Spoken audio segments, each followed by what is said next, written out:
Friday evening 4:00 ஆகிட்டு பசங்கள்லாம் school விட்டு வர்றதுக்கு 5:00 ஆயிரும். அவங்க வர்றதுக்கு முன்னக்கூட்டியே ஃப்ரூட்ஸ் கொஞ்சம் எடுத்து ஃப்ரிட்ஜில் வச்சுருவேன். சாப்பிட்றதுக்கு கொஞ்சம் எடுத்து வச்சுருவேன். சின்ன பையன் சாப்பிட தான் பிடிக்கும். பெரிய பையனுக்கு ஜூஸ் போட்டு கொடுத்தா தான் குடிப்பான். அதனால் ஜூஸ் போடுறத மட்டும் ஃப்ரிட்ஜில் எடுத்து வச்சுருவேன்.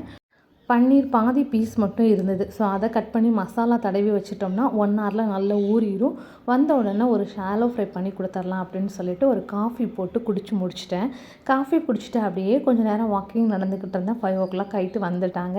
அவங்களுக்கு பன்னீர் பொரித்து சாப்பாடு எடுத்து கொடுத்துட்டு விளக்கு எல்லாமே பூசி வச்சுருந்தேன். அதுக்கு எல்லாமே பூ வச்சு சாமி கும்பிட்டுட்டு அப்படியே கிளம்பி சந்தைக்கு போயாச்சு.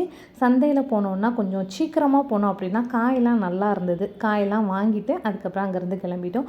மோஸ்ட்லி சந்தையில் பேசுகிறது தங்கத்தோட ரேட்டு போகிற பற்றி தான். அங்கே பக்கத்தில் இருக்கிறவங்க ஒருத்தருக்கு ஒருத்தர் பேசிகிட்டே இருந்தாங்க. இவரெல்லாம் பயங்கரமாக தங்கத்தை பற்றி பேசிகிட்டு இருந்தார்.